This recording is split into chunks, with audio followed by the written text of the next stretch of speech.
여러 번 계속 반복해도 좋으니까 한 번 더 읽어보죠. 시작. 자기를 부인하고 자기 십자가를 지고 나를 따를 것이니라.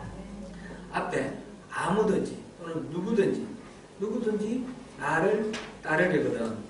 누구든지 예수님의 제자가 되려면 자기를 부인하고 자기 십자가를 지고 끌고 예수님을 따르라. 그런 말씀하셨습니다.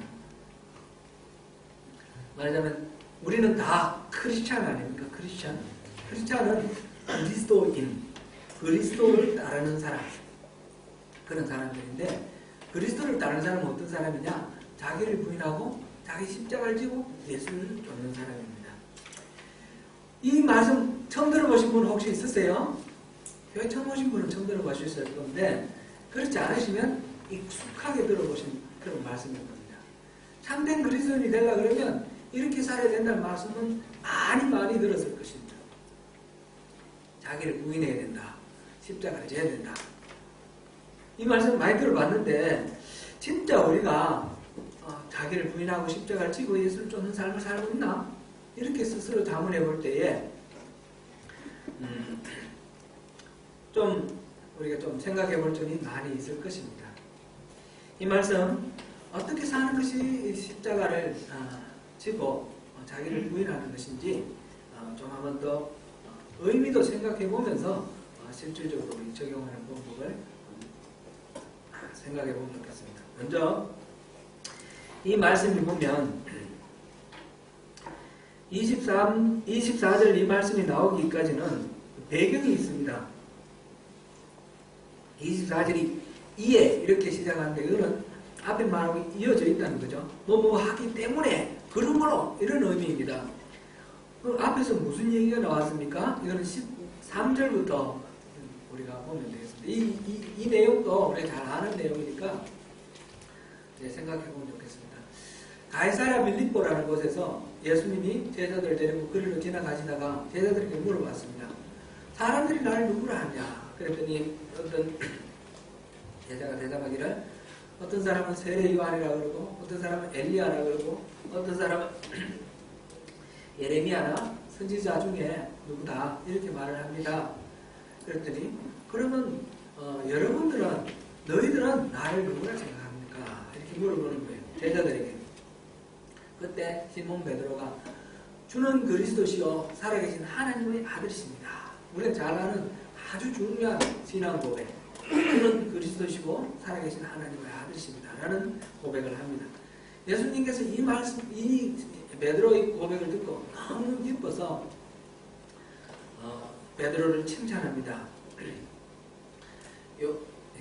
바요나 시몬아 내가 복이 있도다. 이를 알게 하는 이는 혈육이 아니요 하늘에 계신 내 아버지다. 이런 말씀을 하시고 이 위에 내가 교회를 세우리니 땅에서 매면 하늘에서 매이고 땅에서 풀면 하늘에서 풀릴 것이다. 천국 열쇠를 준다. 그 말씀을 하셨습니다. 그리고는 제자들에게 앞으로 내가 고난을 당하고 또 죽임을 당하고 제3일에 살아날 것이다. 이런 말씀을 하십니다. 그 말씀 다음 나오는 말씀이 바로 이 십자가 지고 자기를 부인하고 그 다음에 예수를 따라가는 이 말씀입니다. 여기에서 예수님이 베드로에 대해서 제가 이거 하나 뺀 것 같네요. 베드로를 막 칭찬하고 천국 열쇠를 준다 이렇게까지 하셨는데 그 다음에 고난에 대한 얘기를 하고 죽임을 당하고 예루살렘 올라가서 장로와 대제사장들에게 핍박을 당하고 그 다음에 십자가에 달려 죽고 3일 만에 일어난다는 말씀을 하셨는데 그 말씀을 하시고 난 뒤에 베드로가 적극적으로 예수님을 말리죠. 아니 그게 안 됩니다. 그런 일이 있을 수가 없습니다. 하면서 붙들고 여기서 보니까 22절에 베드로가 예수를 붙들고 항면하여 이르되 개역대등에는 간하여 이르되 이랬는데 그 뉘앙스는 막 꾸지람 하는 겁니다. 주여 그리 마옵소서 이 일이 결코 죽게 미치지 아니하나이다. 이때 이 주라는 말을 우리 한글로는 주라고 번역을 해놨는데 원래 번역으로 보면 당신께 미치지 아니하리이다 이렇게 되어 있는 거예요. 예수님을 막 그렇게 메시아로 그리스도로 이렇게 모시고 따라다니는 베드로가 예수님이 고난당하고 죽는다는 말 듣고는 당신한테 그런 일이 일어날 리가 없습니다. 그러면 절대로 안 됩니다. 이러면서 막 예수님을 붙들어 이렇게 주저앉히는 겁니다. 그랬을 때 예수님께서 혼을 내시죠. 베드로에게 이르시되 사단아 내 뒤로 물러가라. 너는 나를 넘어지게 하는 자로다. 내가 하나님의 일을 생각하지 아니하고 도리어 사람의 일을 생각하는도다. 그러시고 하시는 말씀이 자기를 부인하고 자기 십자가를 지고 예수를 쫓으라. 나를 쫓으라. 그 말씀입니다. 지금 그러니까 자기를 부인하고 자기 십자가를 지고 이게 무슨 말이냐 생각할 때는 앞에 베드로가 한 이 일에 대해서 예수님이 하신 반응, 이 두 가지 말과 두 가지 반응을 보면 뭘 부인하고 뭘 쫓으라는 건지 알 수가 있습니다. 베드로가 주는 그리스도시요 살아계신 하나님의 아들이십니까 할 때는 예수님이 칭찬을 하셨습니다. 칭찬을 하셨는데 베드로에게 야, 너 안목 대단하다. 어떻게 그런 걸 차렸냐? 이렇게 이 베드로의 분별력을 칭찬한 게 아니고 바요나 시몬아 내가 복이 있다. 이 말씀하시면서 이 일을 알게 하면은 혈육이 아니요 하늘에 계신 나의 아버지, 하늘에 계신 우리 아버지시다. 이 말씀을 하시면서 베드로가 하나님하고 친밀한 교제 관계 속에 있으면서 하나님의 이 가르치심을 깨달아 알 수 있는 하나님과의 교통 관계에 있는 것을 칭찬을 하시는 것입니다. 그리고 그 다음에 베드로가 이 예수님의 앞을 가로막으면서 주께 그런 일은 일어나지 않겠습니다. 이렇게 했을 때 사탄아 물러가라. 이렇게 말씀하시는 이것은 이 사람의 일을 생각하고 하나님의 일을 생각하지 않는다. 지금 예수님이 말씀하신 이 앞으로 일어날 일은 하나님의 일인데 이 하나님의 일 이거에 대해서는 관심 없고 이 일이 미칠 어떤 파장 그것이 자기에게 미칠 일 자기가 물론 예수님을 사랑해서 그렇게 말렸겠죠. 사랑하는 예수님에게 닥치는 어떤 불행 그것이 결국 자기에게 미칠 영향 이런 것을 생각하고 말리는 거예요. 베드로는 왜 예수님 쫓아왔어요? 베드로는 예수님이 메시아라고 생각하고 쫓아온 거예요. 이분 따라가면 그동안에 우리가 부닥치고 있는 모든 문제들이 다 해결될 것이다. 이 로마의 식민지로 눌려있는 이 정치적인 문제 그리고 늘 배고프고 늘 굶주리는 이 경제적인 문제 사회적으로 소외되어 있는 여러 가지 사회적인 문제 이 모든 문제들이 이 그리스도 메시아이신 예수님이 다 해결해 주실 거라는 걸 생각하고 따라왔습니다. 그리고 이때 메시아는 왕으로 오시는 다윗왕처럼 왕으로 오시는 메시아입니다. 그러면 이 지배자들 다 물리치고 예수님이 왕이 될 것이다. 그랬을 때 기대하는 바가 있는 겁니다. 그래서 베드로가 기대하는 바가 있었던 것입니다. 그래서 사실 베드로도 많은 것을 버렸지 않습니까? 자기 생업을 버렸죠. 가족을 부양해야 할 그런 책임도 버렸죠.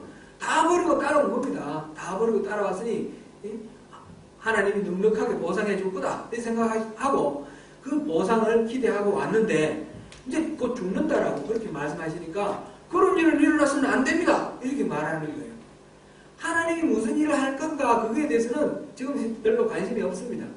그게 없고 이 일이 일어날 경우에 파급 효과 예수님 내 사랑하는 예수님이 불행당하는 것 그리고 내게 닥쳐올 어떤 여러 가지 손해 이런 것들 생각하고 먹는 것입니다. 그래서 이런 하나님의 일을 생각하지 아니하고 세상의 일을 생각한다. 사람의 일을 생각한다. 이렇게 예수님이 지적해 주시는 걸 통해서 무엇을 부인해야 되겠습니까? 세상의 일을 생각하는 이 생각을 부인해야 되는 것이고 그리고 하나님의 일을 생각하는 그런 생각으로 바뀌어야 되는 거죠. 곧 자기를 부인하고 십자가를 진다는 것은 생각이 바뀌는 것을 말합니다. 생각이 바뀌는 걸 말하고 자기를 중심에 두는 이런 사고, 체계, 태도, 가치관 이것 자체가 바뀌는 것을 말합니다.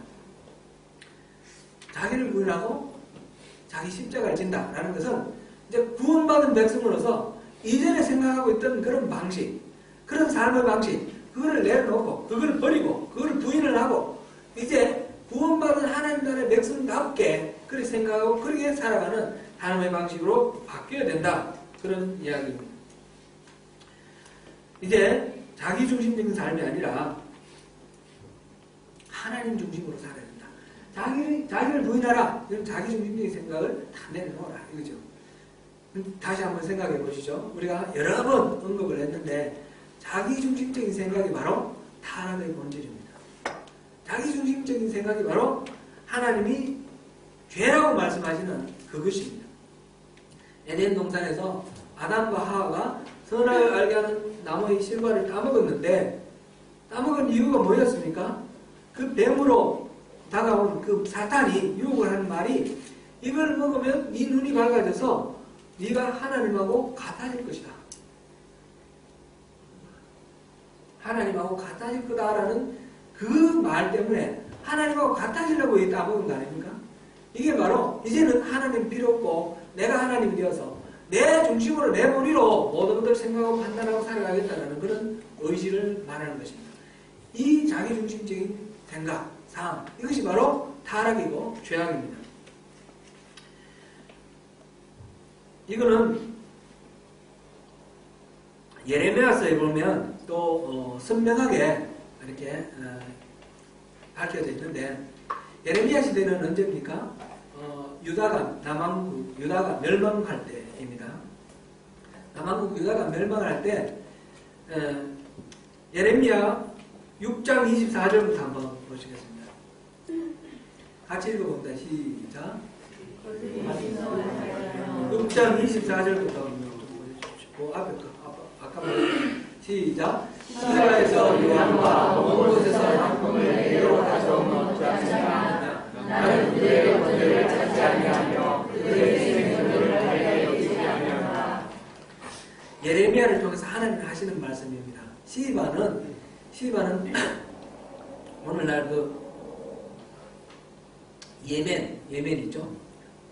홍해 맨 끝에 예멘하고 바다 건너 소말리아, 에스토리아 이 양쪽에 홍해 양쪽에 있었던 나라가 시바입니다. 시바.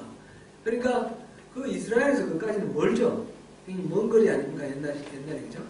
거기에서 유향, 정말 향기로운 향품 그거를 거기서 국제 무역으로 품질이 최고 좋으니까 사왔습니다. 저기서 먼 곳에서 향품을 내게로 가져왔다는 저 먼 곳은 인도를 말합니다. 인도. 이 향은 주로 인도나 또는 태국이나 이쪽 동남아 이쪽에서 제조가 되는데 그것을 먼 해로를 따라서 육로를 따라서 그 먼 나라 이스라엘까지 이렇게 무역이 되는데 최상의 향품을 가지고 제사를 드렸다 이 말입니다. 비싼 거 아닙니까? 많은 값을 주고 비싼 값으로 최상의 향품을 가지고 제사를 드렸는데 하나님은 그 번제를 받지 않으시겠다는 것입니다. 우리가 제사를 드리는 거 오늘날 예배를 하는 건데 하나님을 예배하는데 정성을 다해서 우리가 가지는 최상의 것을 다 바쳐서 하나님께 예배를 하는데 하나님은 안 받으시겠다는 것입니다. 왜 안 받느냐? 그 다음에 7장 24절 같이 읽겠습니다. 저들이 순종하지 아니하면 위를 이루지 아니하고 자신들의 악한 마음을 깨와 많은 대로 행하여 그 눈을 내게로 들고 그 얼굴을 향하지 아니하였으며 지극정성으로 예배를 하는데 하나님 하시는 말씀은 아멘, 아멘하고 그러고는 행하지 않는 겁니다. 할렐루야 하기는 하는데 그리고는 삶 속에 적용이 안 됩니다. 신앙은 교회에서만 신앙입니다. 그래서 순종하지도 안 하고 귀를 기울이지도 않고 근성으로 듣고 넘어간다는 얘기입니다. 자신들의 악한 마음의 꾀와 완악한 대로 평소 자기가 소신에 옳다고 생각하는 대로 자기가 마땅하게 난 이렇게 이게 맞다라고 생각하는 대로 그렇게 살아간다는 것입니다. 말씀은 듣는 거는 듣는 거고 내가 생각하는 대로 살아가는 겁니다. 그것을 하나님 뭐라고 말씀하셨나요? 그 등을 내게로 돌리고 그 얼굴을 향하지 아니하였다. 하나님으로부터 등을 돌리고 얼굴을 돌린 하나님을 배반한 그런 것이다. 이렇게 말씀을 하십니다. 그 결과 하나님은 그들에게 이 모든 것이 다 헛되다고 말씀하십니다. 그들이 실제로는 하나님을 버린 것입니다. 2장 13절을 보여주시겠습니다. 같이 읽습니다. 내 백성이 두 가지 악을 행하였으니 곧 그들이 생수의 그물에 나를 버린 것과 스스로 웅덩이를 판 것인데 그것은 그물을 가두지 못할 퍼진 웅덩이니라. 두 가지 잘못을 저질렀다. 하나는 하나님을 버린 것이고 하나는 자기 스스로 웅덩이를 간 겁니다. 그 웅덩이는 터진 웅덩이라서 물을 가둘 수도 없는데 자기 나름대로 자기의 생각으로 가장 좋은 방법 선택을 했다는 것입니다. 이렇게 하는 것이 살 길이라고 그렇게 택한 그 방법입니다. 이게 바로 자기중심적인 삶이죠. 하나님은 버렸고 자기가 생각하는 자기의 판단대로 살아가는 것. 이러한 삶은 아무리 열심히 종교적인 활동을 한다 할지라도 하나님을 버린 것입니다. 세상 중심적인 삶, 자기중심적인 삶, 이거는 마귀, 사탄의 일하고 같은 겁니다. 이 부분에 대해서는 에베소서 2장 1절에서 3절까지 우리 한번 보시면 좋겠습니다. 같이 읽습니다. 시작. 그는 모든 죄로 죽었던 너희를 살리셨도다. 그때 너희는 그 가운데서 하여 이 세상 문조를 따르고 공중의 권세자들을 따랐으니 곧 지금 불순종의 아들들 가운데서 역사하는 영이라. 전에는 우리도 다 그 가운데서 우리 육체의 욕심을 따라 지내며 육체와 마음의 욕망을 것하여 하나님과 같이 본질상 신성의 자녀이었더니. 아멘. 전에는 허물과 죄로 죽었다 그랬으니까 여기서 묘사하고 있는 이 사람들은 믿지 않는 사람을 말합니다. 불신자의 특성이 뭐냐? 불신자의 특성이 세 가지로 나옵니다. 첫 번째는 그때는 너희는 그 가운데서 행하여 세상 풍조를 따르고, 이게 첫 번째입니다. 두 번째는 공중의 권세 잡은 자를 따랐으니 곧 지금 불순종의 아들들 가운데 역사하는 영이라. 뭘 말하는 것 같아요? 사탄을 말하는 것 같죠? 공중의 권세 잡은 자, 사탄을 따랐다. 그 다음에 세 번째는 뭡니까? 그 다음 절. 네. 전에는 우리도 다 그 가운데 우리 육체의 욕심을 따라 지내며 육체와 마음의 원하는 것을 하여, 이게 세 번째입니다. 육체의 마음이 원하는 대로, 육체의 마음이 원하는 것을 하는 것. 육체의 마음이 원하는 것을 하는 것. 이 세 가지. 이 세 가지는 다른 것이 아니라 같은 것을 반복해서 다른 측면에서 표현을 했습니다. 첫 번째는 세상 풍조를 쫓는 것. 세상 풍조를 쫓는 것은 다름 아니라 사탄을 따르는 것이라는 것입니다. 그것은 다른 자기 육체의 마음이 원하는 대로 살아가는 것이라는 것입니다. 그러니까 자기 육체의 마음대로 원하는 것, 내 마음대로 사는 건지 내가 원하는 대로 사는데, 그런데 알고 보면 내가 원하는 대로가 아니고 사탄이 원하는 대로 사는 것. 에덴 동산에서 하나님을 거부하고 자기가 하나님이 되려고 한 것 그 자체가 사탄의 손아귀에 들어간 겁니다. 자기가 왕이 된 게 아니고 실제로는 사탄이 왕이고 자기가 그 속에 들어간 겁니다. 요즘 사탄교라는 게 있다고 그러죠.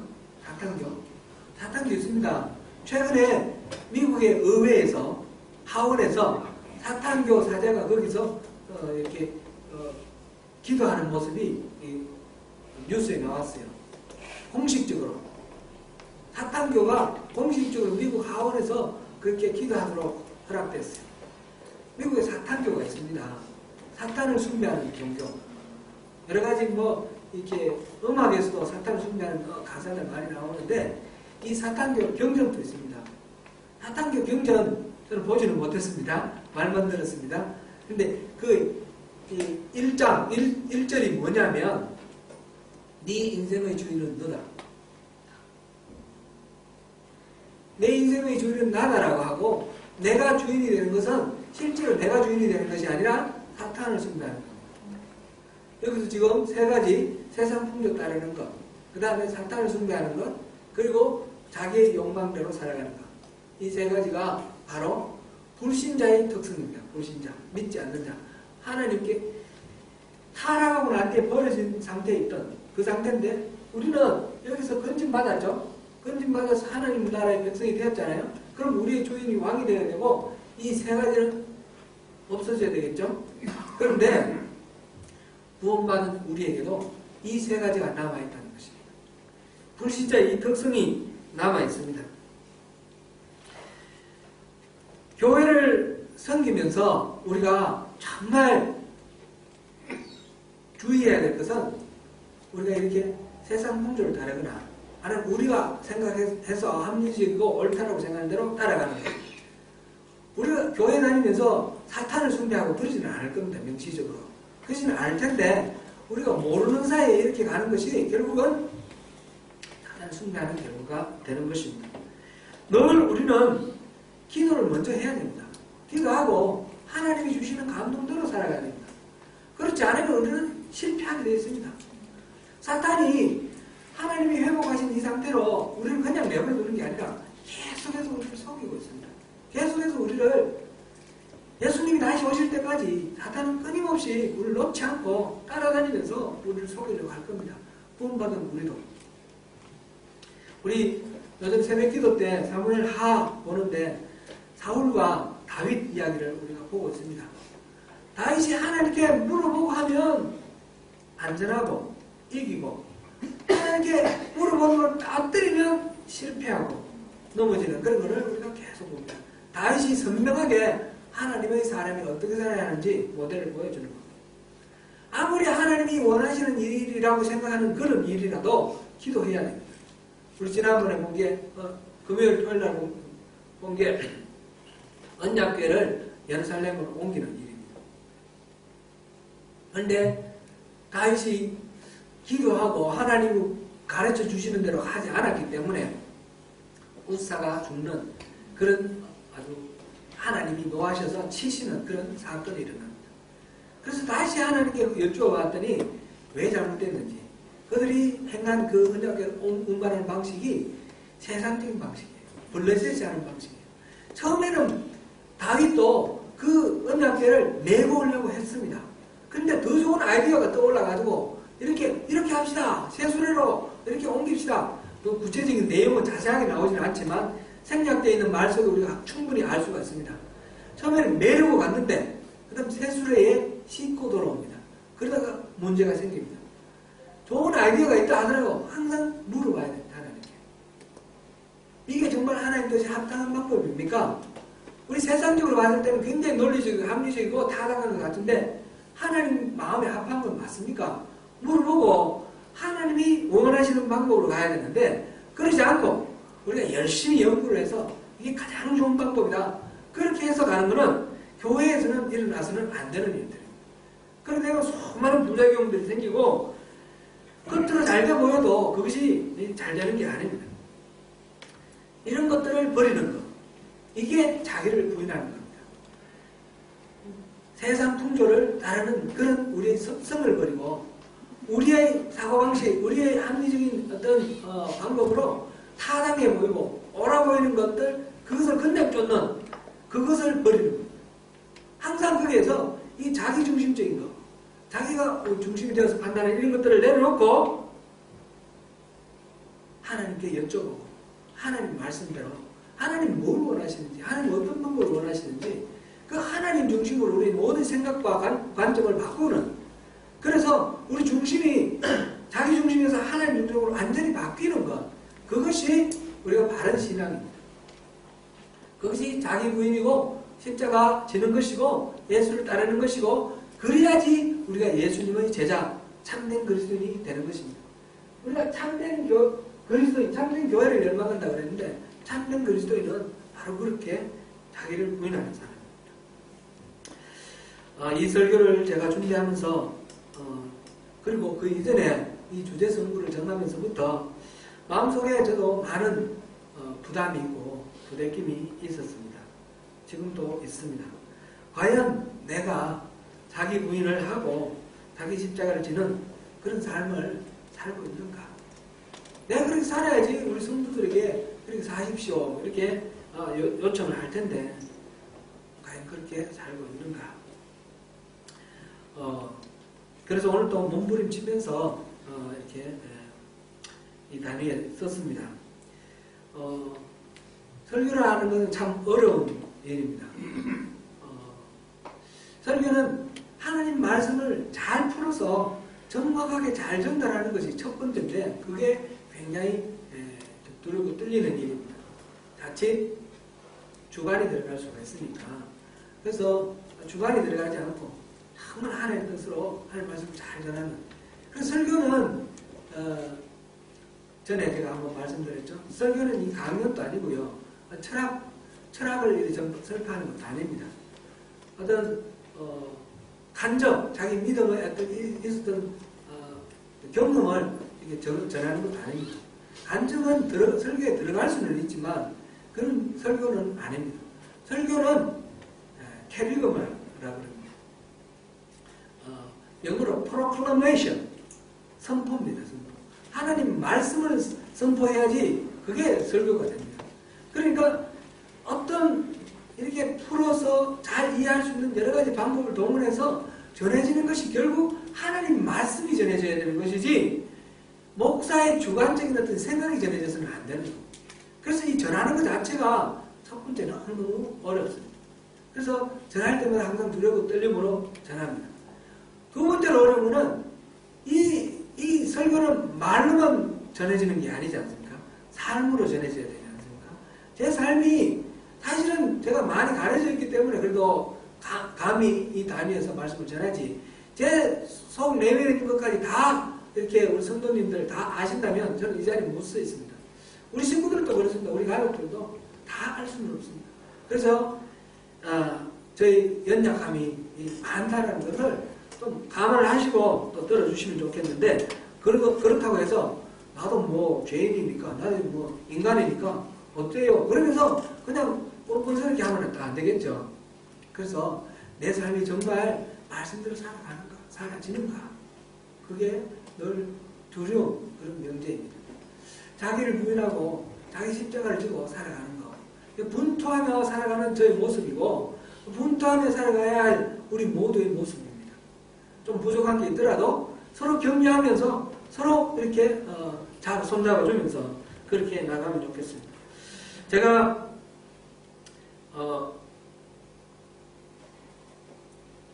이번에 작년 11월 달에 한사람교회를 그만 이렇게 사임을 하고 그 다음에 오늘날까지 소명교회에 이렇게 담임 목사로 올 때까지 이 과정을 쭉 이렇게 생각하면 많은 싸움이 있었습니다. 싸움이 있었는데 그 전에도 많이 있었지만 제가 이제 뭐 직장 생활을 그만둘 때라든지 뭐 교회 임지를 옮길 때라든지 여러 번 있었지만 이번에 아주 좀 많이 드라마틱한 것 같아요. 한사람교회에 저하고 한 목사님하고 두 사람이 6년 전에 교회를 이렇게 통합을 했습니다. 통합을 해가지고 함께 이렇게 좀 왔는데 6년 정도 됐는데 뭐 누가 저들어 그만두라 그럴 사람은 없고 가만히 있어 누가 뭐 어떻게 할 그런 상황은 아닙니다. 그냥 있으면 좋습니다. 저는 크라이처치가 너무너무 좋고요. 우리 한사람교회 교인들이 너무너무 좋아요. 물론 뭐 힘든 분도 없지 않아 있겠죠. 그건 전 솔직하게 말씀드리면. 그러나 제가 이 교회를 그만둬야 된다 생각을 할 때 눈에 밟히는 분들이 많이 있는 거예요. 특별히 믿음이 연약합니다. 내가 이걸 그만두면 저분들이 신앙생활 할 때 어려울 텐데 너무너무 힘든 그런 과정이 있었습니다. 그럼에도 불구하고 제가 그만두게 된 거는 하나님께서 이거를 이제 내려놓기를 원하시는 그 강력한 하나님의 부르심, 일종의 부르심이죠. 부르심이 있었습니다. 제가 작년 9월 말에 오클랜드에서 감리교에서는 사경회가 있습니다. 해마다 올해도 사경회가 있는데 사경회에 왔을 때 그때 요나서를 배웠습니다. 다른 목사님 강의하는 데서 요나서를 배웠는데 요나서가 참 감동이 되었습니다. 그래서 이 은혜를 우리 성도님들하고 같이 나눠야겠다. 그래서 그거를 준비를 해서 설교를 합니다. 그걸 준비를 하고 설교를 하는 과정 속에서 제가 한사람교회를 그만두기를 원하시는 하나님의 그 마음을 느끼는 거예요. 이 교회가 통합된 지 6년이 됐는데 5년 반 됐을 텐데 교회 통합되고 난 뒤에 지진이 큰 지진이 두 번 일어나서 크라이처치에 많은 분들이 떠났습니다.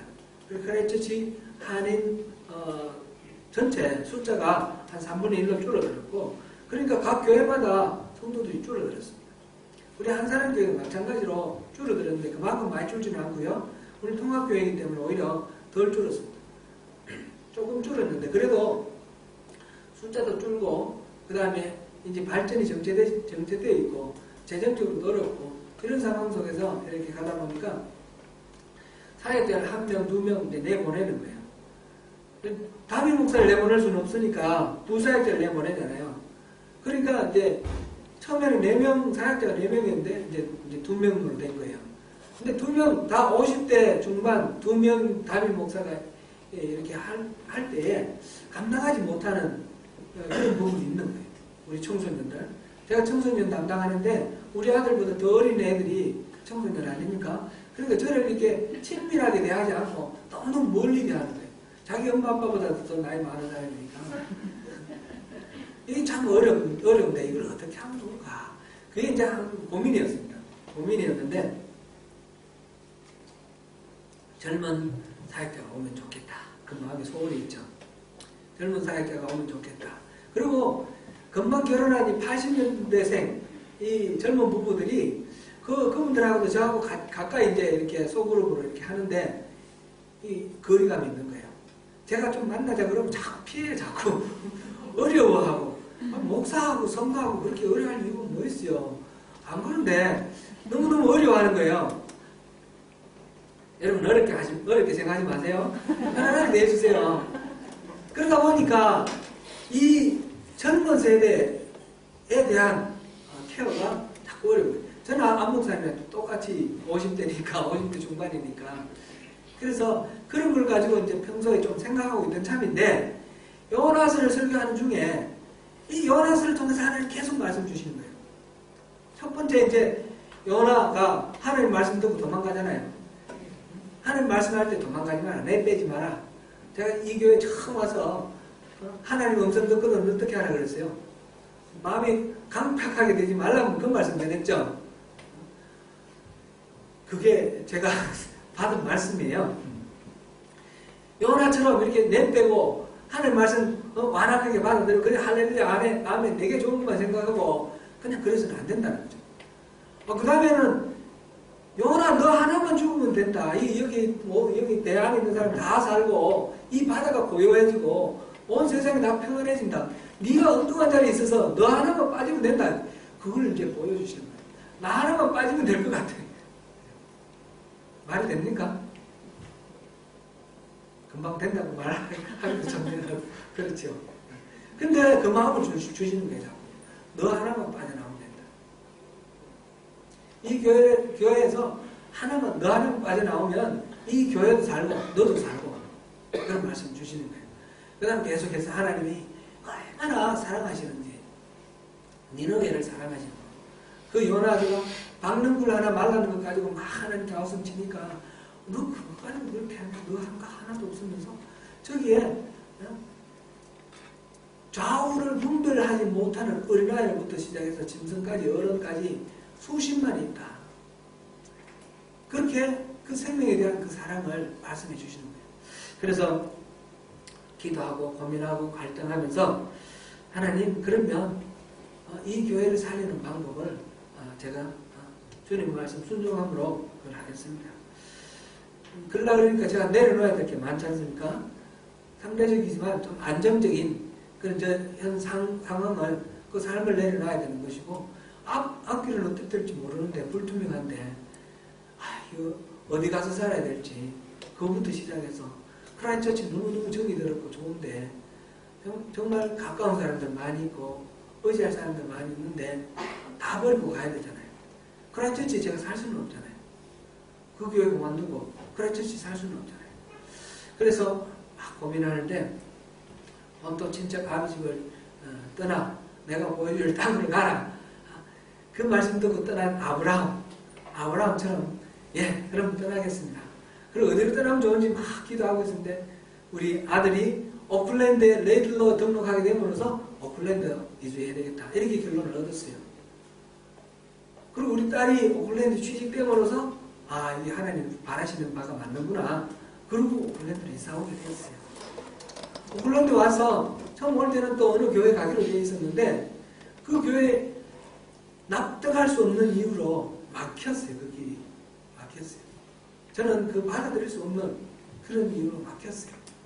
이게 또 하나님 무슨 뜻이신가? 나는 기쁘지 않지만 원하지 않지만 그것을 받아들였습니다. 그러면서 이제 소명교회 청빙에 응하게 됐는데 사실 저는 청빙에 응하는 것을 원하지 않았고 그런 마음이 없었습니다. 저는 목사를 면접해서 채용하는 그 방식을 절대적으로 싫어합니다. 왜냐하면 그것은 응하는 사람의 자존심의 문제가 아니고 그렇게 목사를 채용하는 사람들, 곧 성도들의 죄를 범하기 때문에 그렇습니다. 여러분들 이거에 대해서는 회개를 해야 됩니다. 여러분들이 이렇게 목사를 다 평가하지 않습니까? 그래서 내 마음에 드는, 우리 마음에 드는 사람 투표해서 골랐지 않습니까? 이게 바로 자기중심적인 겁니다. 이게 바로 죄입니다. 이게 타락의 본성입니다. 그래서 청빙이라는 것은 기본적으로 죄에서 출발합니다. 원래 청빙은 그렇지 않습니다. 청빙은 정말 그야말로 가서 와주십시오. 이렇게 청해서 모시오는 게 청빙인데 이렇게 면접하고 설교 이렇게 평가를 하고 그래서 마음에 드는 사람 고르는 거 이거는 죄입니다. 이거는 회개하시기를 바랍니다. 그래서 저는 이걸 안 하려고 했습니다. 안 하려고 했는데 저를 청빙하게 하신 분은 우리 박종호 집사님이신데 박종호 집사님 그 다음에 또 장관한 권사님 이분을 이렇게 전부터 이렇게 친밀하게 이렇게 교제할 기회는 없었지만 아는 기회가 있어서 옛날부터 알던 그런 분입니다. 그래서 만날 때 우연히 만났죠. 만나서 얘기한 중에 서민교회가 목사 쫓아내는 교회로 소문이 났는데 사실은 그게 아닙니다. 우리가 버림받았습니다. 그 말씀을 들었어요. 그 말씀 듣고 내가 너무 마음이 이렇게 주님이 주시는 긍휼이라고 생각됩니다. 그 마음을 이렇게 우리 성도들의 그 아픔이 전달되어 왔습니다. 그리고 청빙을 이렇게 하는 것은 저는 반대입니다. 이렇게 하면 안 됩니다. 그렇게 이제 말씀을 드렸더니 그러면 우리 성도들이 어떻게 목사님을 압니까? 목사님을 알 수 있는 기회가 없는데 그럼 어떻게 합니까? 그 말씀을 주셨어요. 그래서 제가 청빙에 응했습니다. 응했고 또 하나님께서는 합력하게 선을 이루시는 분이시니까 제가 원하지 않았지만 처음에는 원하지 않았지만 하나님은 이걸 통해서 이루시기를 원하셔서 이렇게 오늘까지 왔다고 생각합니다. 이 과정 속에서 제가 원하지 않는 바를 또 부인을 하고 또 원하지 않는 바를 버리면서 이게 하나님은 결국 뭔가 이루 가시려고 지금 나아가신다라는 것을 믿습니다. 제가 청빙에 또 되고 난 뒤에 그 다음에 이제 계약을 체결하고 이런 과정에서 제가 너무너무 많이 부대꼈습니다. 이걸 과연 해야 됩니다. 이건 제가 이제 들어와서 이미 소명교회에 내가 사역하기로 했습니다. 라고 이제 뭐 페이스북에 올리고 다 했는데 막상 보니까 헌법도 제가 생각하는 헌법이 아닙니다. 이건 세계적으로 유례없는 그런 헌법이고요. 그 다음에 계약서도 이거는 내가 받아들일 수 없는 계약이에요. 1년간 용역 계약을 그렇게 했습니다. 1년 후에 여러분들이 다시 저를 재고용할 것인지 말 것인지 선택하도록 그렇게 되어 있었습니다. 그렇게 했죠, 앞으로. 네. 그런데 이것을 제가 받아들여야 됩니까? 그걸 가지고 제가 많이 고민을 했습니다. 근데 여기서 그만두면 어떻게 됩니까? 여기서 그만두면 이때까지 목사들로부터 버림받았다고 이렇게 마음 아프고 상처받으신 여러분들은 또 저에게 또 한 번 더 버림받은 것으로 그렇게 상처받으시겠죠.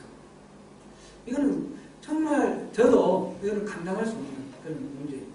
이 과정, 이거를 통해서 제가 또 자기 부인을 하는 겁니다. 1년 후에도 어떻게 될지 모릅니다. 제가 1년에 안 하겠다 이렇게 말하는 것도 사실은 말이 안 되는 거고, 이제 제가 말하는 거는 이 교회가 모든 면에서 정상화되기를 바라는 겁니다. 지금은 정상이 아닙니다. 비정상입니다. 이게 정상이라고 생각하시는 그 부분이 비정상입니다. 그걸 정상으로 바꾸기를 바라고, 저는 1년 동안 최선을 다해서 정상화를 위해서 애쓸 겁니다. 그리고 1년 후에도 계속해서 저는 이 소명교에서 은퇴하기를 바랍니다. 이 소명교에서 제가 진짜 이런 표현, 은유적인 표현, 뼈를 묻기를 원합니다. 이곳에서 원로 목사 되기를 바랍니다. 이게 저 소망입니다.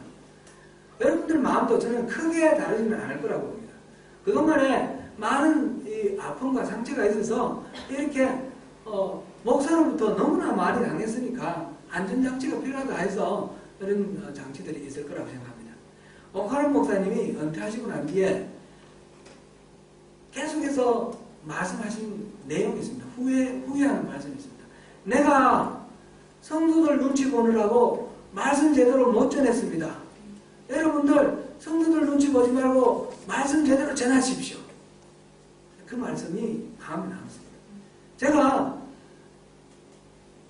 하나님 말씀 전하다가 여러분 눈치 안 보고 전하다가 여러분들 마음에 안 들어서 그냥 대개하게 안 될 수도 있겠죠.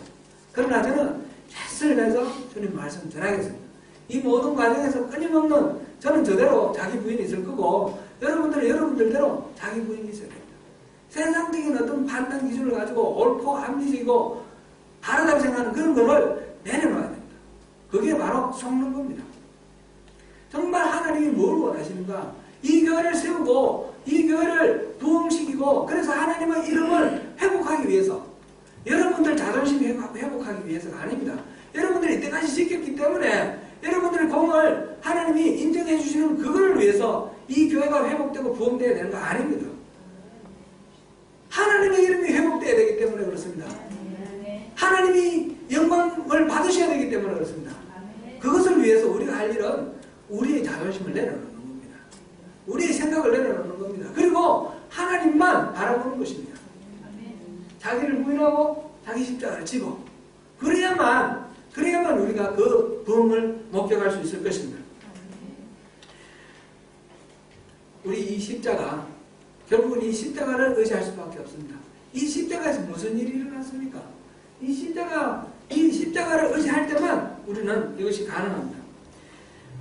오늘 본문 25절에서 26절을 한번 보시겠습니다.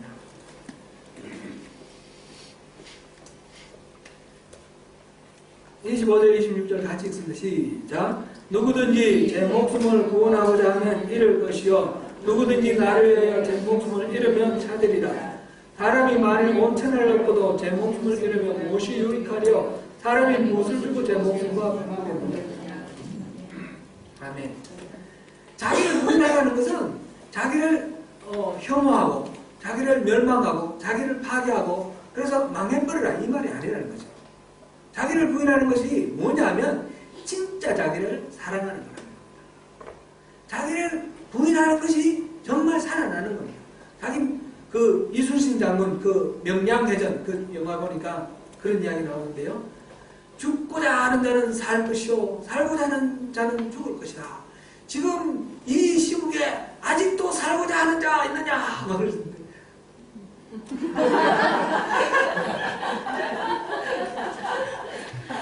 머쓱한 표정이 무섭죠? 제가 막 연기를 했는데 이렇게 죽기를 각오하고 싸우면 이긴다. 그런 거는 이순신 장군 말씀은 맞지만 이 성경의 말은 그거는 아닙니다. 그죠? 자기를 부인해야 이 거짓된 자아를 부인을 해야 참된 자아를 얻을 수 있다는 겁니다. 이 참된 자아는 하나님 창조하셨을 때 그 참된 모습 그건데 그 다음에 우리가 타락을 해서 거짓된 자아가 되어 있습니다. 이거를 버려야지 참된 자아를 회복할 수 있다는 것입니다. 그래서 우리가 이 참된 자아를 회복하기 위해서는 나를 죽여야 됩니다. 자기 십자가를 진다는 건 죽으라는 얘기입니다. 십자가가 바로 사형도구 아닙니까? 자기를 부인하고 자기가 죽으라. 그래야지 우리가 참된 자아를 회복하고 그렇게 참된 나를 찾아갈 수 있다라는 겁니다. 이 십자가에서 무슨 일이 일어나는가 보면 고린도후서 5장 14절부터 보겠습니다. 같이 읽습니다. 시작. 그리스도의 사랑이 우리를 강권하시는도다. 우리가 생각하는데 한 사람이 모든 사람을 대신하여 죽었으며 모든 사람이 죽은 것이다. 예수님이 우리 대신 죽으셨다는 거죠. 이 십자가는 예수님이 우리 대신 죽으셨어요. 그죠? 이 십자가 볼 때 예수님, 우리 대신 죽으신 예수님 생각나시나요? 그걸 떠올려야 돼요. 우리가 십자가에 죽을 만큼 죄인이라는 거. 그리고 하나님은 너무너무 사랑이 많으셔서 그런 우리를 대신해서 독생자를 이 십자가에 박아 죽게 하셨다는 거예요.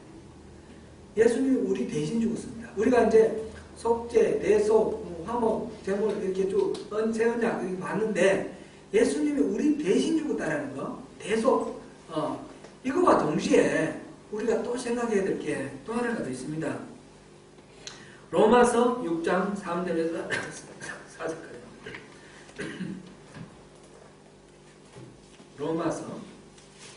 로마서 6장입니다. 같이 한번 읽어보겠습니다. 시작. 무릇 그리스도 예수와 하여 죄를 받은 우리는 그의 주심과 하여 세를 받은 줄을 알지 못하느냐.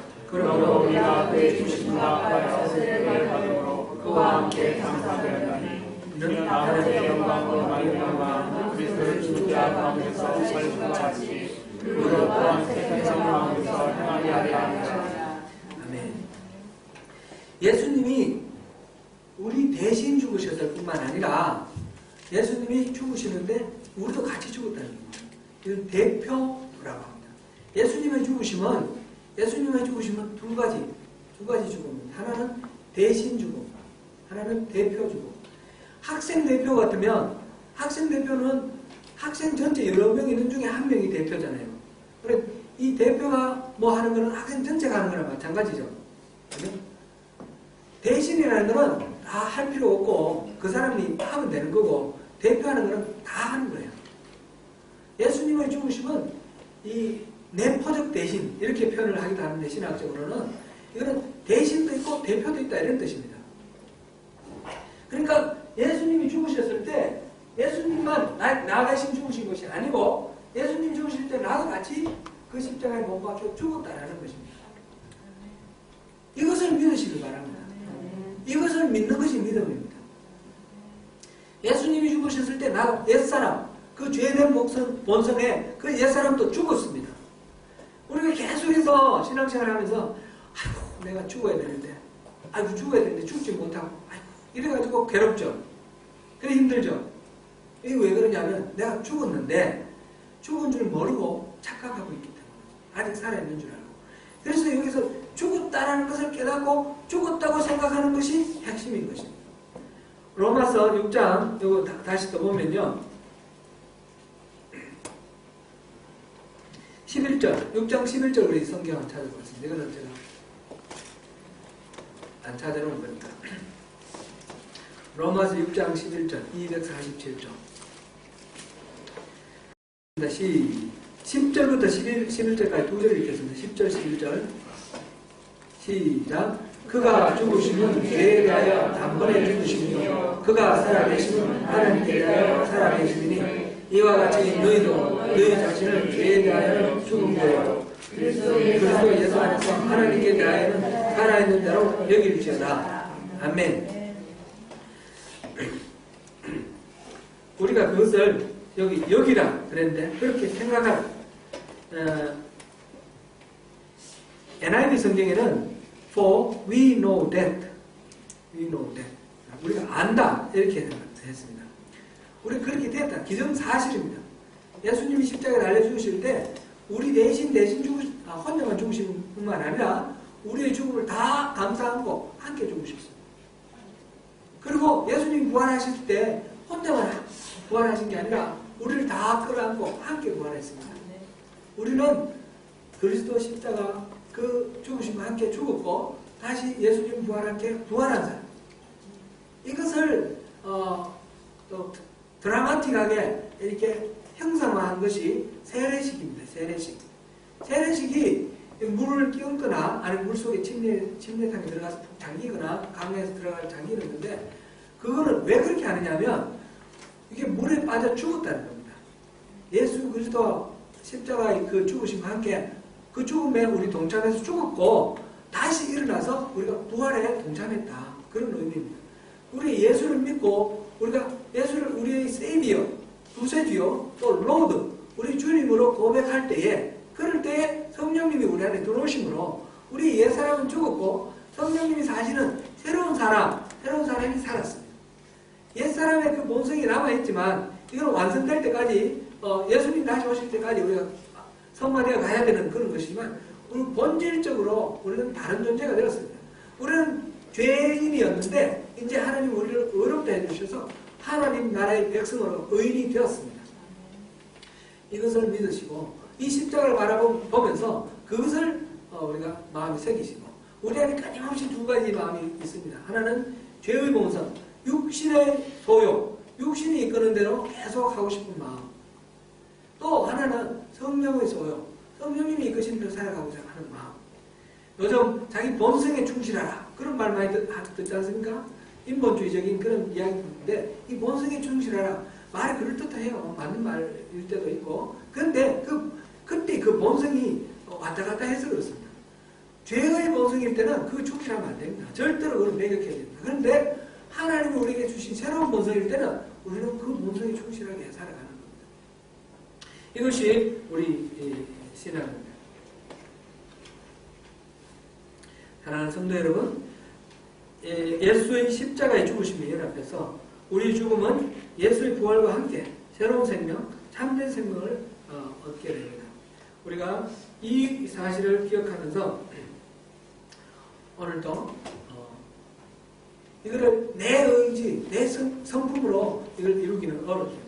이거는 우리 안에 들어오신 성령님, 우리가 이제 옛사람 죽어버리고 새로운 사람으로 새로운 구조로 바뀔 때에 우리 안에 들어오신 성령님, 성령님이 내게 소원을 주시고 내게 능력 주시는 대로 따라갈 때가 계속해서 자기를 부인하는 것, 이 자기 부인의 능력은 내 안에 오신 이 참된 자, 참된 나의 본성, 이 성령님의 인도하심을 따를 때에 이 죄된 본성을 부인하고 버리고 이기고 나가는 것이 가능합니다. 주님의 인도하심 속에, 성령님의 인도하심 속에 승리하시는 우리 모두가 되시기를 축원합니다. 기도하겠습니다. 우리 합심해서 한번 기도하겠습니다. 하나님, 우리가